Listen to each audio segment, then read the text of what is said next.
Hey, Ghosties. If you're a subscriber or you're on our Patreon, we've got a special little outtake conversation with Meredith coming up for you.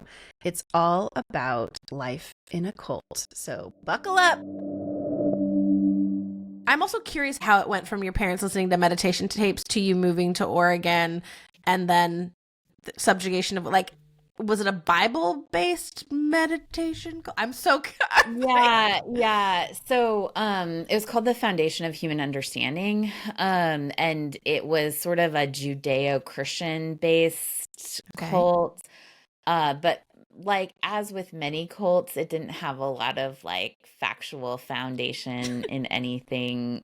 It really was just what the cult leader said. And what his family said kind of went. It was was the main thing they were into was that women are evil? Was that one of the main cornerstones? It really was freeing rich men from the burdens of their evil wives. Was sweet. Interesting. I thought you were going to say their money. That they would. That tended to give the cult your money. Okay. Part of I'll free you from your evil wife, and then you give me all your money. I get it. Yeah. I mean, it's impossible for the rich to get into heaven. Easier for a camel to go through the eye of a needle. So you better give the cult your money. Otherwise, you're not going to get to heaven. To bust out that Bible knowledge, Sarai.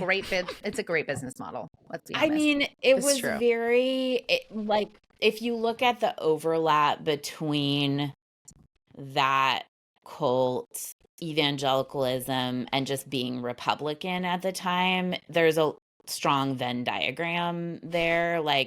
Rush Limbaugh was a big deal. I think there was a lot of actually second wave feminism backlash during that time. It's the 80s, early 90s. And so I don't think it was that deviant. It was more direct. It wasn't out of sorts than some religion.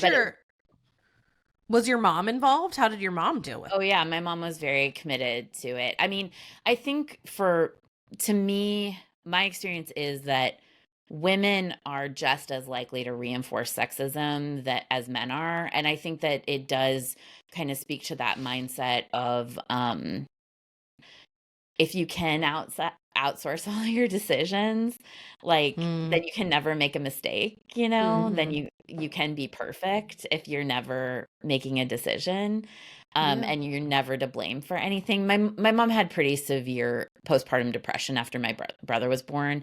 And so learning that she was evil was not a very far segue from what she already thought of herself, I think, and how she already felt in her life. And then evangelicalism wasn't that different in our family dynamic then. I mean, we still watch Sean Hannity at night. My dad listened to Rush Limbaugh for as long as I can remember. It was all kind of part of the same thing. I remember when I was little, though, there was a magazine maybe that the cult had, and I was just in my dad's office, looking through stuff, just bored because I was, I think, homeschooled at that point, which means I just sat around my dad's office and read the Bible or other random stuff.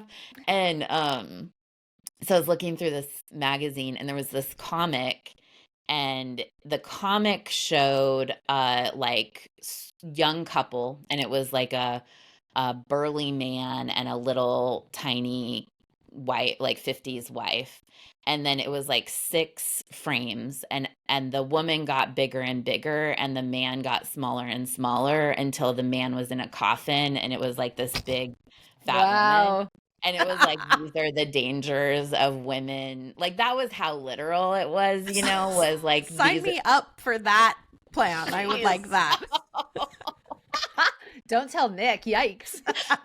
It was watch out for the dangerous man-hating feminazis because they'll kill you, Put you in your grave. But first, they'll offend you by getting fatter. So, of course, we've got to have some fat phobia in there, too. That's great. How Thank dare you they? for that. How dare they? Yeah. Well, as Amanda once told us, I can't remember her last name. You'll remember. Amanda, God, whatever. Martinez Beck? Yeah. Thank you. Good job. And Amanda Martinez Beck said that eating was the first sin in the whole Bible. Yes. And yes. Like, and a woman did it. Christians love to hold on. Yeah, Christians love to hold on to that shit. Which also, I mean, my mom, for example, had really disordered eating. And my mom was 15 years younger than my dad. When they got married, we were my dad's second family. And my dad himself was sort of a cult leader kind of personality. And so it was, like Meg said, our family dynamic was a mirror to all of the cults and my mom was a very cult follower. I always say that I kind of like cult leaders. I think there's some boldness in just telling people what to do. And I'm like, a lot of cult leaders, I think, on some level are genuinely trying to help people, and they're just very passionate about there being one way to help people. But I'm terrified of cult followers. Like, I think cult followers are like the scariest dynamic that you ever have, because they will just like weaponize everything to keep people in compliance and have no room for any creative thinking or outside thinking from the cult narrative.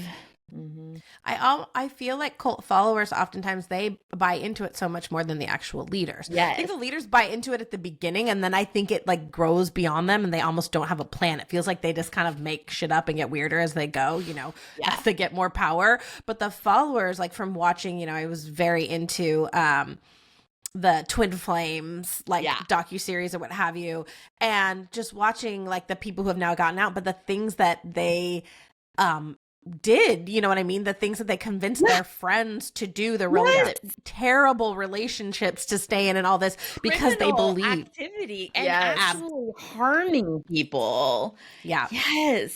I think it's the real damage is done by the underlings that are following. I mean, the cult leader is to blame because they're making everyone do this shit, right? But those people are still willingly making that choice. They're brainwashed, of course, but it is.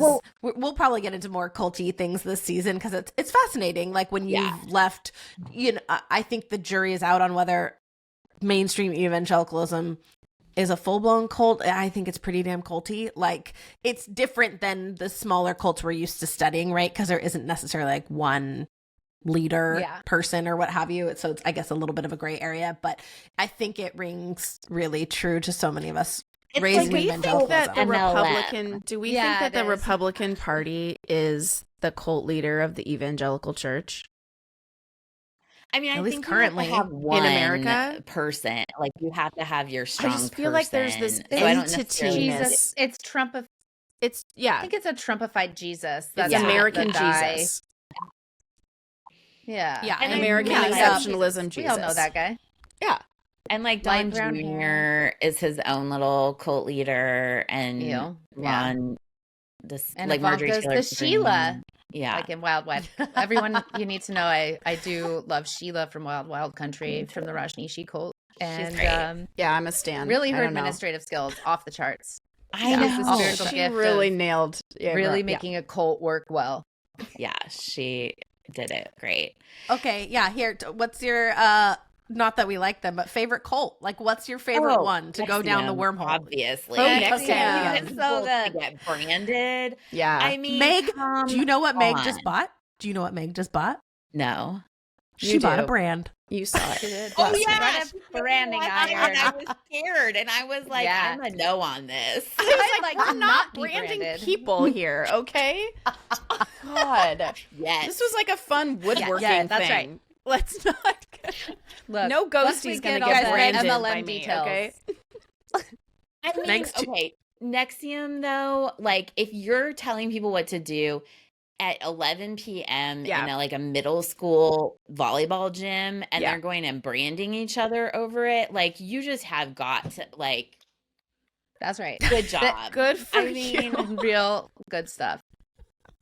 Yep. So impressive. I'm sorry, Allison Mack, that she wasn't able to be as good as Sheila was. She wasn't, but Nancy, though. Oh, Nancy. Duh, what am I talking about? Nancy's obviously the Sheila. You got a dead moo lady on your wall the entire documentary. You guys, what was happening? Why? Does anyone know what was behind, like, what was...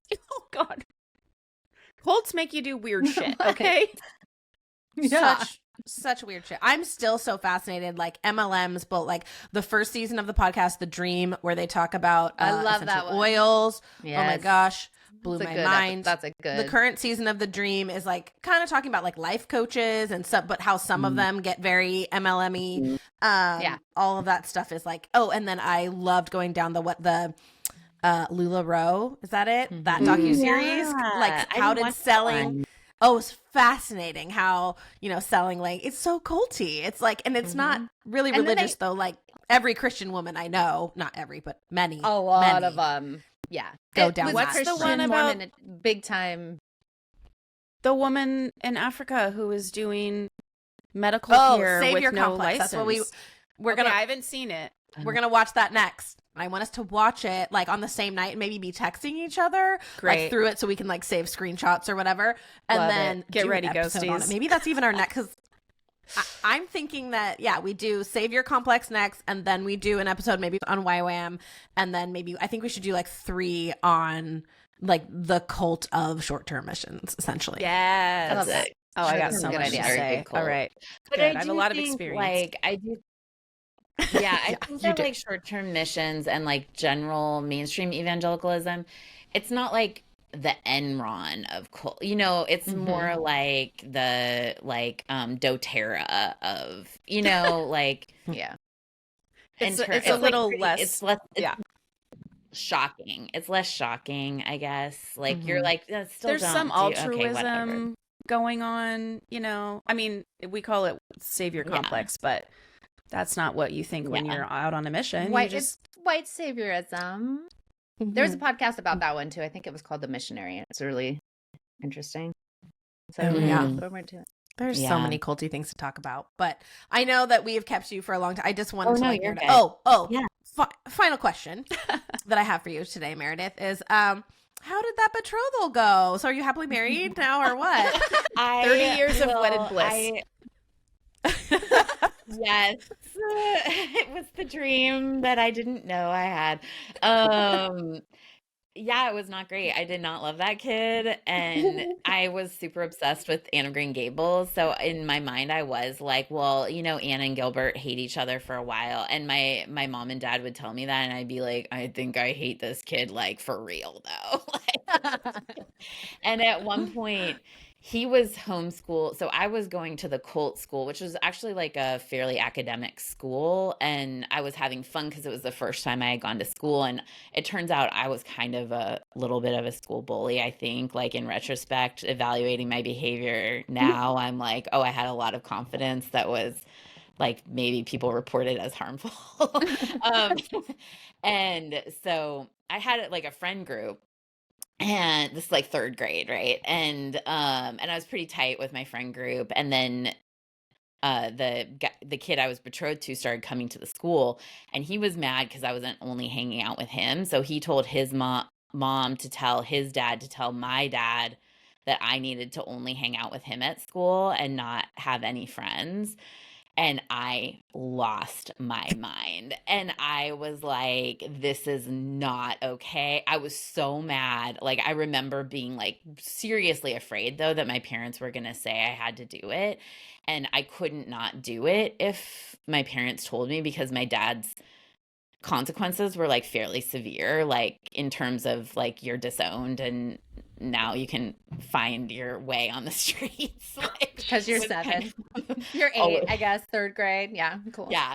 And so but luckily my mom was like, no, she's allowed to have friends. Like she's allowed. I think also I had enough authority still, like we hadn't really, because I was raised with so much license, my family didn't really transition very well into like, we did in Submission. some ways. What? I I still can't get struggled. over like never telling you no to women are evil and you're betrothed at the age of 7. That's fucking wild. Yeah, it was not my favorite. It was not great. I was a depressed kid. I experienced suicidal ideation when I was 16 and when I was 24. And that was like one of those journeys for me that made it really serious for me to find ways to manage my thinking, like it was like a life or death experience at the point that I learned the stuff that I teach now. Like, it was not like, maybe I'll feel better. It was like, okay, like my brain is not working in my favor right now. But yeah, it was extreme. Thanks for supporting us. Y'all are the best. Yeah. Mm-hmm. Do you want to do it? Did a great job. That was it. That's all you get, patrons. All right, this is going to be a real fun thing to give to patrons. So hope y'all enjoyed it, and you're all the best. And we love you. Thank you for supporting us. You're awesome. Enjoy. Hope you enjoyed this little behind the scenes. Thanks so much, Meredith. We hope everyone enjoyed this little behind the scenes exclusive content with Meredith Holley from Eris Conflict Resolution and the Empowered Communication Podcast. We'll see you in a couple weeks, ghosties.